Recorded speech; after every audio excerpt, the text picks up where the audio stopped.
to say I got a hangover. My head feels like a gymnast bomb. It's splitting. And a lot more spotty, added Gordon. Are you coming into the station, Thomas, to pick up some more jolly folk from the town? Stuff that, said Thomas. Hellfire. I'm hallucinating again, he said with great difficulty. Fill us up, Mr. Water Tank. Brrr, said Thomas, without moving his lips. That's your share, Thomas, said the water tank. Unless you don't mind taking Gordon's. Okay, said Thomas, but easy on the bitter lemon. Right, I'm off to the sidings. Thomas looked forward to his daily trips to the sidings, even if it was a ruddy, silly name for a pub. As Thomas pulled up at the sidings, he saw Jeremy, the pink engine.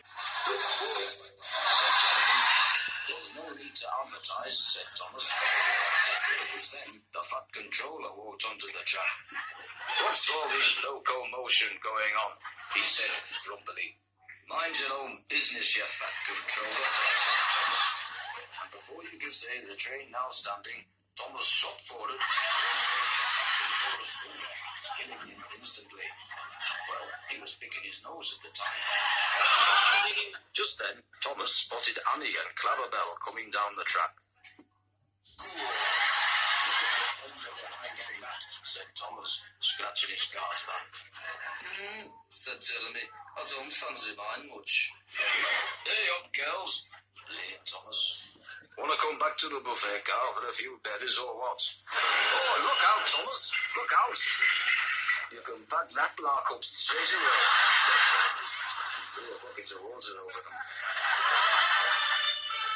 Uh-oh, here comes P.C. Pullman. What's going on here, Thomas? Have you been drinking?